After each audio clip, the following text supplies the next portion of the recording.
Thank you for joining Cancer Support Community Atlanta for medical therapies that may increase your risk of skin cancer. Facilitated by Dr. Kounalakis with Northside Melanoma and Sarcoma Specialists of Georgia. If this is your first time participating in a Cancer Support Community Atlanta program, we invite you to visit our website and complete a new attendee form to stay connected to all future programs. Welcome everyone to Medical Therapies that may increase your risk of skin cancer with Dr. Kounalakis. I'm Katie Armsby, the Program Outreach Director with Cancer Support Community Atlanta. If this is your first time participating in a Cancer Support Community Atlanta program, we invite you to visit our website, cscatlanta.org, to see all the free oncology support services offered virtually. As I said earlier, everyone will remain muted for today's presentation. Throughout the program, we invite you to enter questions into the chat box, which Dr. Kounalakis will address during the Q&A at the end of the program. I want to welcome our presenter today. Dr. Kounalakis is a board-certified and fellowship-trained surgical oncologist. She earned her medical degree and completed her surgical residency at the Rutgers Medical Hospital in New Jersey. She completed her surgical oncology fellowship at City of Hope Medical Center in Duarte, California. Dr. Kounalakis was an associate professor at University of Colorado and recently joined Northside Melanoma and Sarcoma Specialists to serve as their medical director. She's an expert in the treatment of melanoma and sarcoma and is committed to providing patients with the best possible cancer care in alignment with their individual goals and needs. So with that, welcome Dr. Kounalakis, and I'll go ahead and pass it off to you. Okay, thank you. Thank you for giving me the opportunity to speak to you guys today about something I'm really passionate about. I'm going to provide an update on the 3 major types of skin cancers and medical therapies that can increase your risk of these skin cancers. So this is an outline for this presentation. I'm going to review some basic skin anatomy, go over these 3 major types of skin cancers, and then review the risk factors that increase your risk, and also talk specifically about these medical therapies that many of you may have experienced that can increase your risk of skin cancer. Then I'm going to talk about prevention, diagnosis, and some treatment updates. The first thing is this just is a basic anatomy lesson reviewing the normal cells in your skin. So squamous and basal cell act as this barrier for protection. They're your cells here in the outermost layer of your skin. And another really important function of these cells is calcium absorption. So really important in your calcium absorption in your body. Melanocytes make melanin or pigment, and they function as a built-in sunscreen for us. And these are examples of melanin, and they create that pigment in your skin. So here is a gradient, and when I think about race, I think about melanin. I think of this gradient of more or less, and people with more melanin have more sunscreen. As you can see over here, African Americans, and if you're on this side of the spectrum, you're very fair skin and don't have as much built-in sunscreen and have a much greater risk of getting skin cancer. So what is cancer? It is a term for diseases in which normal cells are going to divide without control and invade nearby tissues or distant tissues. So these 3 cells I talked about, squamous cell, basal cell, melanocytes, they have specific functions. We need them in our skin, but if they grow in a disorganized fashion, they can form cancer. Okay, and this is just a depiction of these cells. What happens when they form cancer? They start diving deep into your dermis, and melanoma has the ability to dive the deepest and divide into and spread into fat, lymphatics, and vessels, so it can spread remotely. So the 3, I'm just gonna give an overview of these 3 cancers. Basal cell cancer is by far the most common. It's seen predominantly in Caucasian populations. Your lifetime risk of having a basal cell cancer, if you are a fair-skinned American, those are those people with not a lot of melanin, is 30%. So it has very diverse presentation. It can be red patches, pink growths, shiny bump, open sores. It can actually be hard to diagnose, but the good news is it rarely spreads distantly. So it's rarely life-limiting. Usually Treatment is curative. So that is the summary of a basal cell cancer. Squamous cell cancer is the second most common skin cancer. It also has a very diverse presentation: growth, plaques, nodules. In this population, about 14% of patients are considered high risk. So unlike basal cell, this can actually spread in still a minority of patients. The location is very critical in determining its biology. If it's in the ear, the lips, the genitalia, it's actually staged differently and considered a far more aggressive disease. Again, if it forms in a non-healing wound or an area of chronic inflammation of scarring, these are also tends to be much higher risk patients and higher risk of having metastatic. Melanoma is the rarest but the most aggressive of these three major skin cancers. So remember that melanin is what gives you pigment. So this usually develops in a pre-existing or new mole. And it's usually dark. The tumor thickness is going to determine its prognosis. As these cancers divide and spread deeper, it has a radial growth pattern.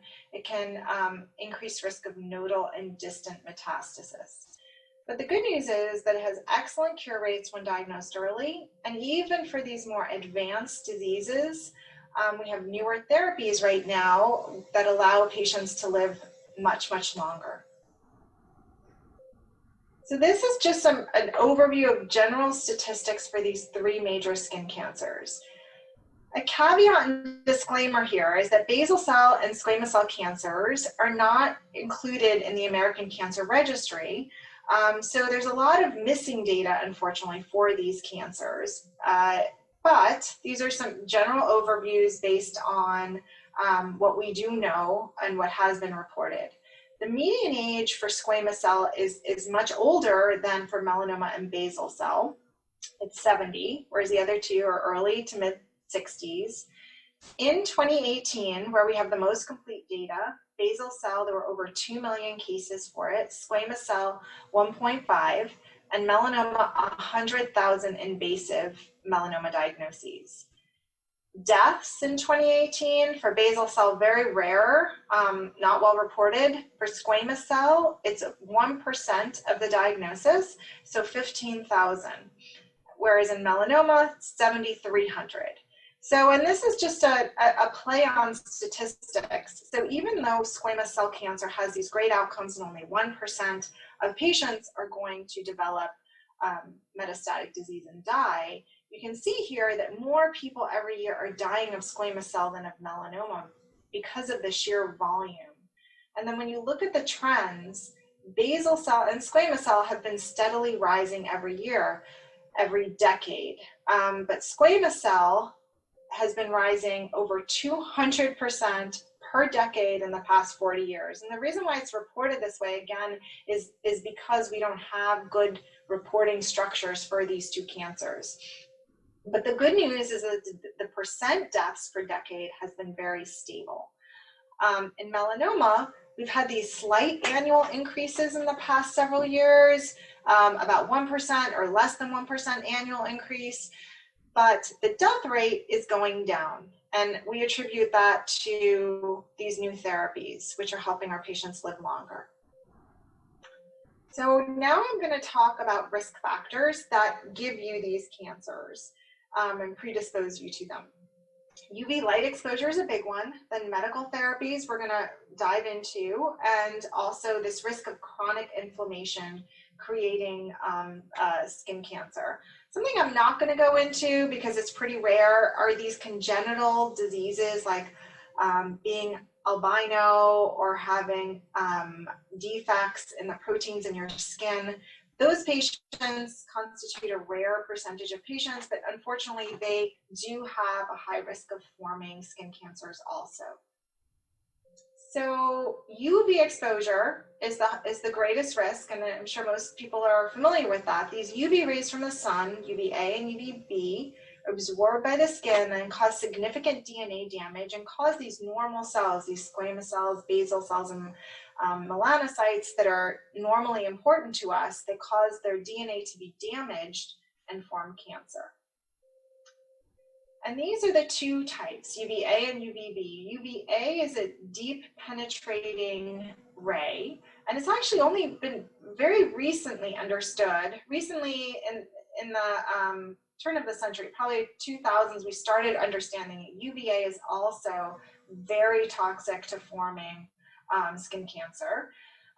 It causes skin damage, aging and wrinkles, and cancer. And UVB really causes this terrible sunburn when you get it. So these are the two rays that are instrumental in causing skin cancer. I need to talk a little bit about tanning beds. Tanning beds really just employ the same UVA and UVB rays, similar to the sun. Some will do marketing and say, oh, we only use UVA, but that's just as damaging. And for the most part, it's really no different than being out and tanning in the sun. Its use is definitely associated with the development of skin cancer. So there really isn't any question about that. And the tanning bed industry is a very powerful marketing and lobbying force. About a third of American adults use tanning beds, and more than half start before the age of 21.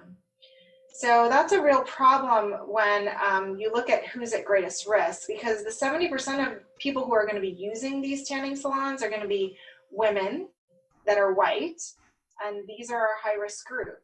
They don't have a lot of melanin, they don't have any built-in sunscreen, and then they're constantly tanning in tanning beds. And again, a very lucrative industry, greater than $5 billion a year in revenue.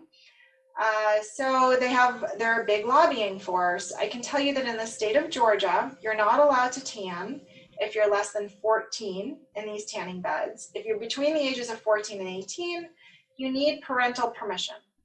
So there are some restrictions to this.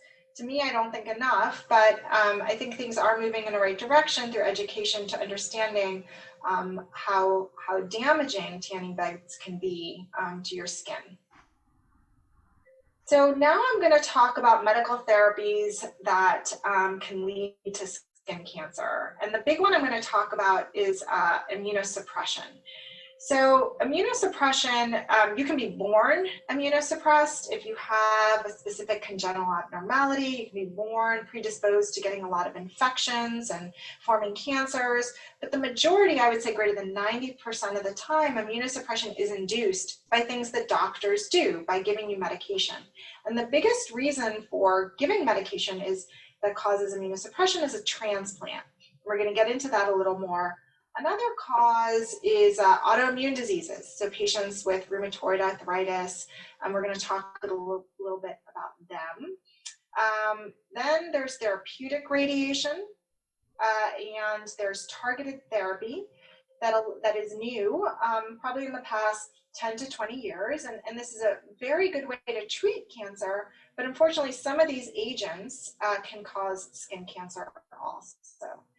So immunosuppression is the reduction or activation of your immune system. So when you look at your immune system, a big player, what's doing a lot of the heavy lifting in fighting your immune system is T cells. So we all have them. And what transplant patients are doing is they're introducing this foreign body. So they really need to calm down that T cell so that your own body doesn't reject and kill the transplant. And these drugs do it by blocking the T cell's ability to recognize the transplant. Now, the problem is these agents often just also block the T cell's ability to recognize and fight cancer. So these patients are definitely have an increased risk of forming cancer, all types of cancer, but predominantly skin cancer. So when we talk about the transplant patients, it's heart, lung, liver, kidney. These are solid organ transplants, we call them. And a skin cancer is a major cause of death in these patients. These patients can form multiple very aggressive skin cancers that have a very different tumor biology than what we were just talking about, that can be very life-limiting. And when you look at in comparison to the general population, they are 65 times as likely to form a squamous cell cancer. Merkel cell is a skin cancer I haven't talked about yet. It's not a major type of skin cancer, but it is probably the deadliest form of skin cancer that we know of. And these transplant recipients are 5 times more likely to form Merkel cell. Another very unique feature of transplant recipients that goes into their monitoring is that they have a much greater incidence of genital squamous cell cancer lesions. So have to be plugged in with a team that knows about these risks and the unique locations that these transplant recipients can form skin cancers. So which specifically transplant patients are at greater risk? I would say all of them are at risk, but it's based on the number, dose, and duration of your immunosuppressive medications. So as these transplant patients are doing great, as their kidneys and lungs are doing wonderful, their risk of skin cancer keep going up, and ultimately of dying of skin cancer. Heart transplants are the biggest risk of getting a skin cancer. If you've been transplanted when you're greater than 50, you're also at a high risk. And then just the general risks of being fair-skinned, having cumulative UV light exposure, history of a skin cancer prior to transplant, and if you're a male gender, these are things that increase your risk of getting skin cancer following your transplant. And these are just images of some very aggressive squames that formed in transplant recipients. You can see the far left, that's a picture of a man's ear, and he has multiple skin cancers across his ear. This gentleman on his scalp has diffuse skin cancers, and on the right, that's a very locally destructive skin cancer invading the bone, and that patient would most likely will need an amputation. So these can be very life-threatening. Melanoma is different than these, and unlike that biology, these form within 5 years of transplant. So usually they're early. Melanoma and Merkel cell are going to form much sooner, and also unfortunately be life-threatening in these patients. Okay. Now I'm going to talk about autoimmune disease, and these are patients that have bad arthritis, rheumatoid arthritis. Another set of patients are patients with inflammatory bowel disease, Crohn's, and ulcerative colitis. There's a new type of agent that they use. It's called the tumor necrosis factor inhibitor. And again, these are drugs that are meant to calm down your immune response because these cells in your body are fighting your joints and causing this arthritis. And when you calm down that response, your increased risk of squamous cell and basal cell cancer goes up. So it's all about immunomodulation, and these patients, there is a correlation between these drugs and getting a squamous cell cancer and a basal cell cancer. One thing that hasn't been directly correlated or found is long-term steroids and isolation. So even though being on steroids is not a good thing for your body, there hasn't been a distinct correlation between being on that pill and forming squamous cell and basal cell cancer. So now I'm going to talk about therapeutic radiation and skin cancer. So we have known for some time that therapeutic radiation can increase your risk of non-melanoma skin cancer, specifically basal cell. So in the same way that transplant patients normally get squamous cell, therapeutic radiation normally gets basal cell cancer. And the risk of basal cell increases with the younger age of radiation exposure. So if you're less than 20, you definitely have a higher incidence of getting a basal cell cancer. If you're less than 20 when you were exposed to radiation. All ionizing radiation does provide some risk, but of course there's a gradient. You know, the most severe radiation is for patients getting a total body irradiation for a bone marrow transplant. So this is before they get their bone marrow transplanted. So in these patients, it's not actually the medication that they receive, but it's that radiation that's performed prior to the transplant.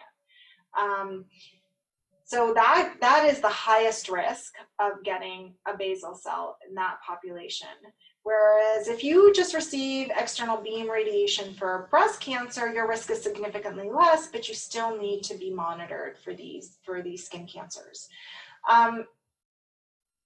Another important factor is that these can have a very long latency period. So if you had radiation years ago, decades later, you could form a skin cancer. So you really need lifelong surveillance if you have had ionizing radiation.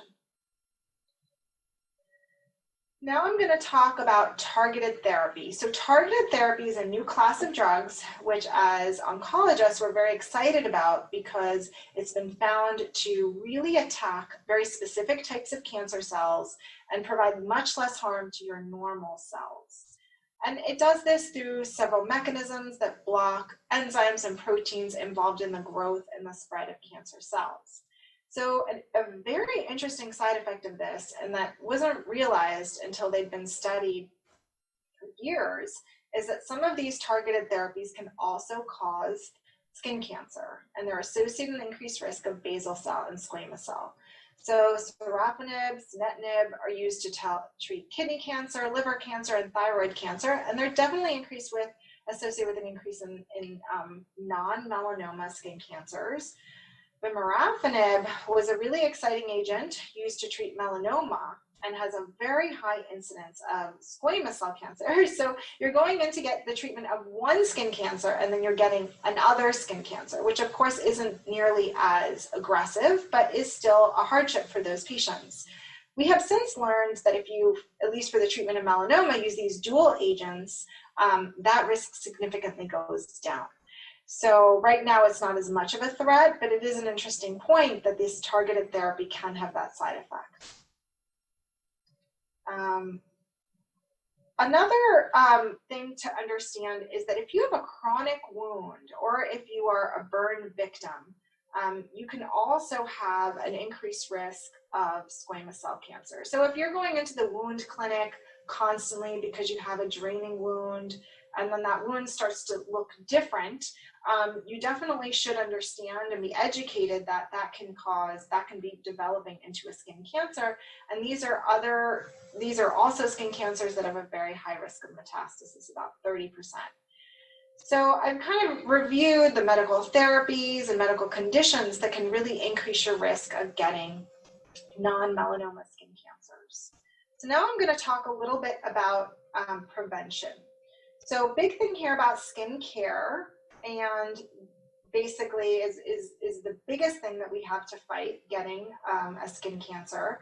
And then also who should go see a dermatologist and who is considered a high-risk patient. Because once you fall into that category, you really should be seeing the dermatologist very frequently, usually every 3 months.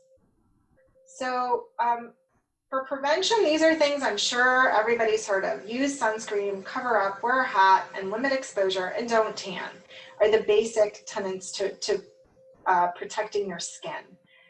The sunscreen question can get a little complicated, so I'm going to go over this more with you.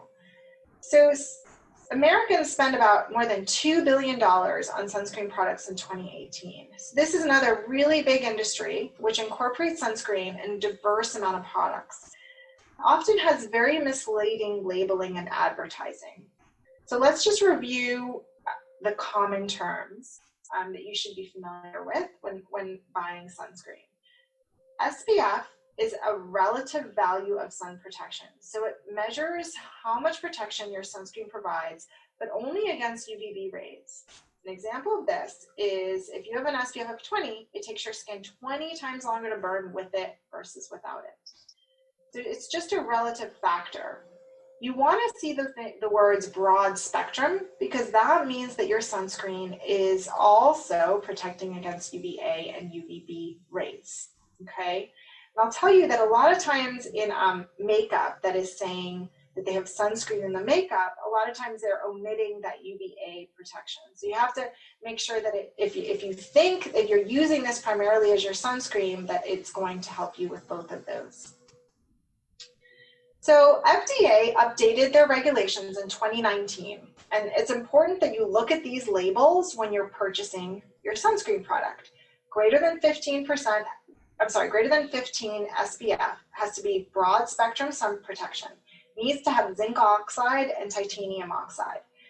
If you're using your sunscreen as a water resistant product, it has to have a specific time attached to it, 40 or 80 minutes. If your sunscreen is saying, I'm going to protect you for 2 hours or for 3 hours, that's inaccurate and wrong. The FDA doesn't approve of that kind of labeling, and you're not going to get that type of protection. So water resistance, 40 to 80 minutes. Sunscreen, insect repellent combinations are not adequate against the sun. So that's another thing to look for when you are purchasing your sunscreen.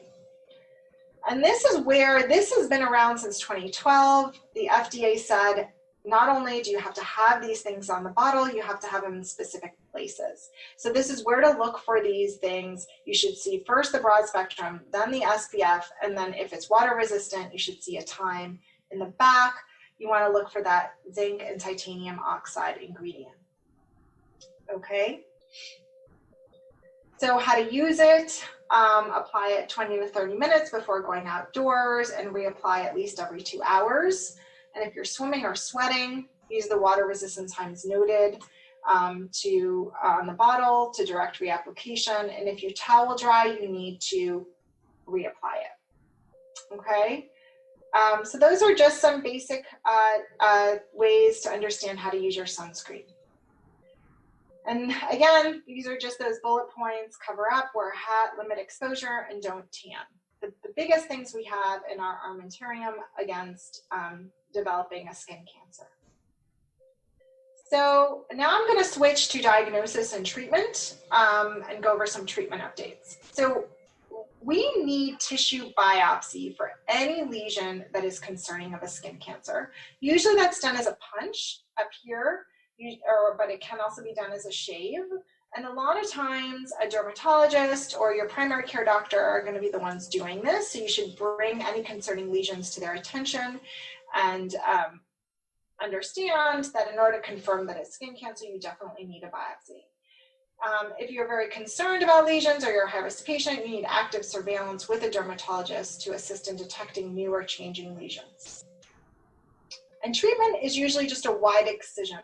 So you remove the skin around that area with the appropriate margins, send it to pathology, and they will confirm, again, that the entire lesion has been excised. And usually this is all that you need for the majority, the 3 major skin cancers we discussed. Now, if it's a more aggressive non-melanoma skin cancer, if it's squamous cell and basal cell, sometimes people treat these with Mohs surgery, and Mohs surgery is excellent also in cosmetically concerning areas. And this is a different way of looking at margins. It's a much finer way and much more detail oriented. And usually the entire procedure is staged so that they're removing the lesion, looking at the pathology, and then completing the surgery that day. So we do recommend this for more aggressive squamous cell and basal cell cancers, especially on the face. Melanoma also requires treatment with a wide excision. In about 20% of melanomas, the depth will be great enough that we recommend a much more aggressive surgery where the patients have to come in and have general anesthesia. And in this procedure, we also remove a set of lymph nodes that are associated with the cancer. So we do this through a series of dyes, and we find the lymph nodes that trace that patch of skin, as you can see here. And that is how we perform this procedure. And then we can give patients accurate information on whether or not the cancer has spread to the lymph nodes. So like I said, you have to meet criteria to get this procedure. We don't do it for the majority of melanomas, but if it is a melanoma that we are concerned that could potentially have spread to the lymph nodes, we do advocate for this surgery. And that's specifically what I do. I see a lot of those patients for this surgery. So if these transplant patients or immunosuppressed patients keep getting squamous cells or melanomas, there's different ways that we can manage these patients.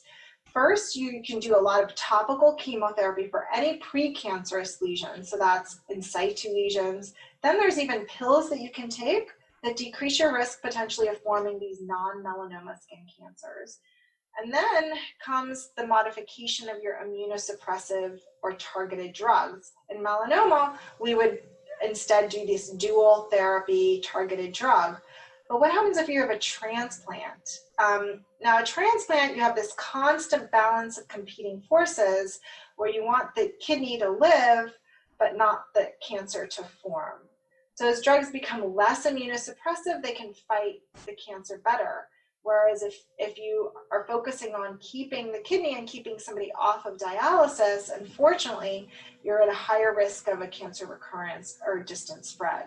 So these patients really need frequent evaluation with a multidisciplinary team that includes their transplant nephrologist to help figure out what to do with them and what is the best treatment for these patients overall.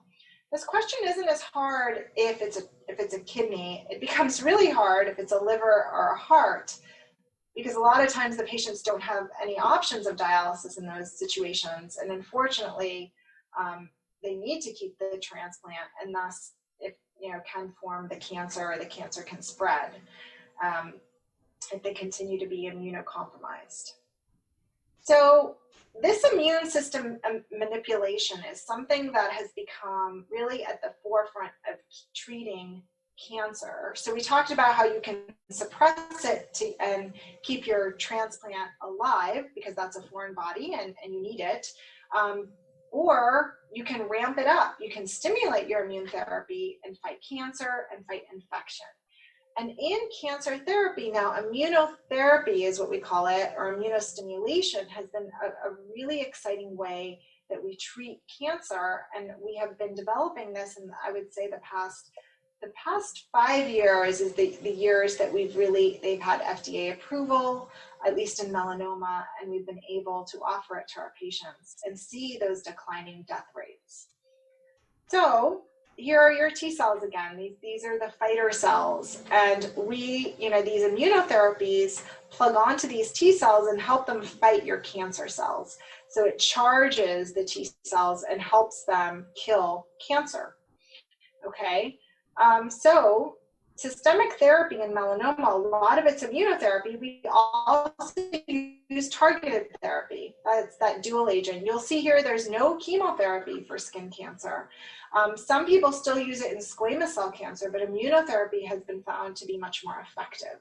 Basal cell therapy is another targeted therapy, a hedgehog inhibitor, which has seen incredible outcomes.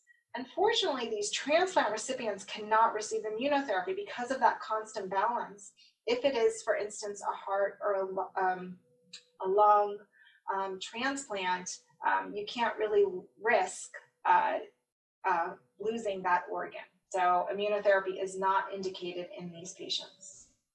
Now, this is just a summary of these agents that we're really proud and excited about, because they've allowed us to let our patients live so much longer. And basal cell cancer, this targeted therapy, this hedgehog inhibitor, is only for locally advanced disease or stage 4 disease, and we see 50 to 60% response rates. So really exciting for these big locally destructive lesions. We can offer them this pill that actually has very minimal side effects, and then get them to a point where they can tolerate surgery.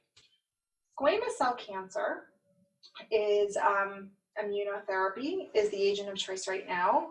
And we've seen also approximately 50% response rates. Again, this is only if it's a very locally advanced destructive lesion or if it's stage 4. Melanoma, immunotherapy is indicated in both stage 3 and stage 4. And you can see 75% recurrence-free survival at 1 year, stage 4, 50% 5-year overall survival. So these are numbers that we never saw in stage 4 cancer. That means half of our patients are living greater than 5 years with brain mets, with lung and liver mets. So we're very excited that we know that these drugs can keep patients alive this long. Targeted therapy in melanomas also has very good outcomes and can be used for both stage 3 and stage 4 melanoma. So I kind of reviewed the systemic therapy now, and I just want to do a summary of everything we've talked about. So skin cancer is very common. Squamous cell, basal cell, and melanoma are the most common types. Squamous cell and basal cell are definitely increasing in incidence, which is sad, because I think there has been so much education to assist in decreasing these cancers, but unfortunately that is just what we've been seeing time and time again. The risks involved is sun exposure in fair-skinned people is a direct correlation. There are several medical therapies that it can increase your risk, and the greatest risk is immunosuppression by transplant medication. So those patients are considered very high risk and really need to be seeing a dermatologist every 3 months. Prevention is education, sun protection, these frequent dermatology screenings. Diagnosis and treatment. Diagnosis requires a skin biopsy. Excision is usually curative. And then improving therapies allow patients with more advanced disease to live a lot longer. Unfortunately, immunotherapy is contraindicated in transplant patients. So for high-risk patients with multiple skin cancer, you really need prevention, early detection, and chemoprevention for them. And if you are a transplant recipient that is developing a skin cancer, you really need to be seen by a multidisciplinary team that can weigh the risks and the benefits of each therapy. Okay, so that's the conclusion of my presentation. I'm happy to take questions now. All right, thank you, Dr. Kounalakis, for that really informative presentation. And I think you brought up a lot of good points, especially as we're here in these hot summer months. I'm going to invite everyone to enter questions into the program chat box that we'll address. But I'm going to jump to this first question for you, Dr. Kounalakis. Since beginning cancer treatment, I've seen new moles pop up on my skin. How do I know if this is a temporary side effect of treatment or a potential concern for melanoma? So whenever you see a concerning moles, you should always bring them to your primary care doctor or to your dermatologist or to just your medical oncologist who is assisting you at that time with your cancer care. You know, if it is a side effect, usually your team can help determine that and tease through the difference in kind of you know, the way the moles look, if it requires biopsy or not. But again, the only way you really know if it's a malignancy, if it's cancer, is through a tissue biopsy. And I definitely wouldn't be shy about getting those biopsies even while you're caring for your cancer. Okay, thank you. This next question is, should a family history of skin cancer be taken into consideration when discussing treatment options for my breast cancer? You know, I think that, you know, as we talked about ionizing radiation and therapeutic radiation, I don't think that depending on the age of the patient, that should be a risk, should come into discussion. You know, radiation offers significant improvement in outcomes in breast cancer, and treating that breast cancer adequately is much more important than the risk of a squamous cell or basal cell. I think it's just understanding, especially if you're a fair-skinned woman, that if you're receiving this radiation, that you probably do need to start having a dermatologist in your group of physicians that can assess your risk, and if concerning moles or areas pop up, that you can bring them to their attention. But I wouldn't not get radiation because you're scared of getting a skin cancer. Just understand that there is a slight increase in risk, and you need to be monitored for it. Okay, thank you. And a participant says, you mentioned cumulative UV exposure. Can you explain, how does the body store UV rays? So we're not really storing it. It's really, if you could think of multiple punches and insults to your skin, starting whatever age you're getting this exposure. So you're not storing it. It's just that cumulative DNA insult and damage that eventually causes those cells to abnormally divide because of that repeated damage. So hopefully that answers it. Okay, yeah, so more over time than a storing of it. Yeah. And then another participant question, can you talk about some risks in regards to lung cancer with targeted therapy? Right, so lung therapy for radiation for lung therapy, for lung cancer, sorry, is usually a very focused type of radiation. We also do that radiation for brain mets called stereotactic or cyberknife, things like that. Those don't usually increase your risk as much. So it's really kind of the radiation that is targeting your skin or your breast and forming kind of burns on your skin that increase your risk of radiation. So, I mean, I think just be aware that there could be a slight increased risk anytime you get radiation, and if you see changing moles or something concerning, that you should find a dermatologist or bring it to the attention of your oncologist. But for the most part, the stereotactic radiation is much less risk than the total body or even the breast or skin radiation. Okay, thank you. And then another participant shares they're taking medication like letrozole for breast cancer treatment. Does this have any correlation with skin cancer? Nope. Okay. All right, and then another question we had, this is kind of a timely one related to COVID-19. Should I continue with scheduled skin cancer screenings during COVID-19? I think you should, especially if you're a high-risk patient. And, obviously I see a very skewed type of patient. That all my patients already have skin cancer. And unfortunately, as diagnosed by a dermatologist usually, and we have seen an uptick in these cancers and aggressive cancers during these months where patients didn't have as much access to care. So wear your mask, make sure the providers in the dermatology or primary care office are wearing their masks, and inquire before you go about precautions that are being taken. A lot of times you end up waiting in your car, not being in a crowded waiting room. So there are definitely ways that you can do this safely and get a much needed skin screening. Okay, and then another participant asked, can you help maybe guide the conversation when maybe it's something regarding breast cancer, about how to talk to your physician about your concern for skin cancer rather than maybe appearance or something like that in regards to cancer treatment? You mean, so when you, do you think the question's alluding to just bringing it up with your physician, or? Yeah, maybe in regards to what treatment should you seek and what are the, in its relation to skin cancer maybe? So, I mean, I think that, after breast radiation, specifically for that group of people, which is so common, and skin cancer is so common. So the two are just common, and a lot of patients get both. The only thing that increases risk in skin cancer in breast cancer treatment is radiation. So if you're not getting radiation, you don't really need to worry about it.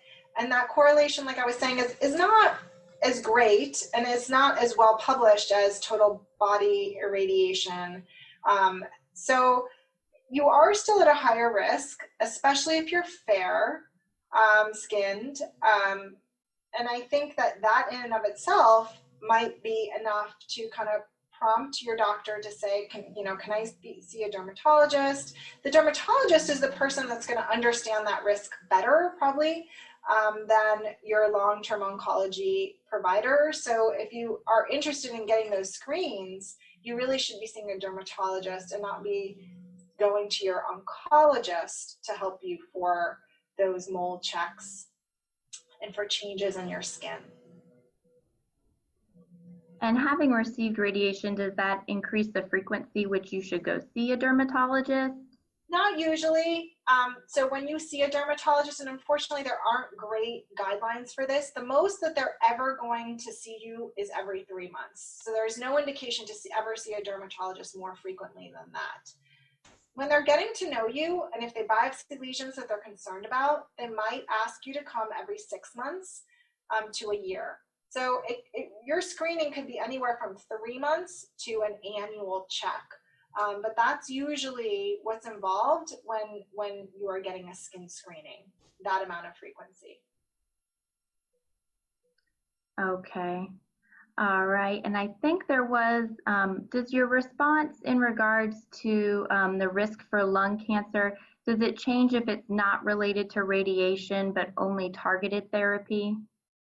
So there's only a few targeted therapies that increase your risk of skin cancer. So, and if it's not on that list, and as far as I know, I'm not a lung cancer expert, but those agents I don't think are being used right now in lung cancer. Those specific targeted therapies that we mentioned. I know lung cancer treatment's a lot more immunotherapy right now, so which doesn't increase your risk of skin cancer. It treats skin cancer. So the targeted therapy agents are really that sorafenib, sunitinib, and vemurafenib. So if it's not those three agents, I wouldn't consider your risk higher than the general population, even though you've had lung cancer treatment. Okay, thank you. And I think that's it for the questions. And as we sort of wrap up today's program, I'm going to again invite everyone to visit Cancer Support Community Atlanta at cscatlanta.org, where you can see all the free oncology support services being offered, like education programs we're hosting today. And we also have recordings of all of our programs. If you're not able to attend the live program, you can find them on the website. And as we sort of wrap up, Dr. Kounalakis, do you have any closing remarks you'd like to share? No, thank you for your attention and giving me this opportunity. Stay well. All right, great. Thank you everyone for coming today. Take care, and we hope to see you soon. Okay, bye-bye. Thank you for joining Cancer Support Community Atlanta for this program. If you're interested in other live or recorded programs, please visit the online program tab of our website, cscatlanta.org, or follow us on Facebook. We'll be sharing additional information on upcoming programs.